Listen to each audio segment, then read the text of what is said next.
Allohim, bizni dunyoga keltirgan, tunlari bedor o'tkazib tarbiya qilgan ota-onamizni o'zing panohingda asra.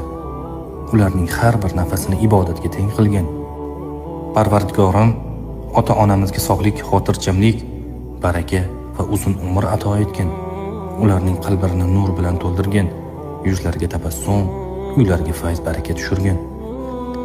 Ya Robbim, bizni ota-onamizga sadoqatli, hurmatli, xizmatida sobit bo'ladigan farzandlardan qilgin. Ularga qachon qarasak, ko'nglimizda rahm shafqat, tilimizda shirin so'z bo'lsin.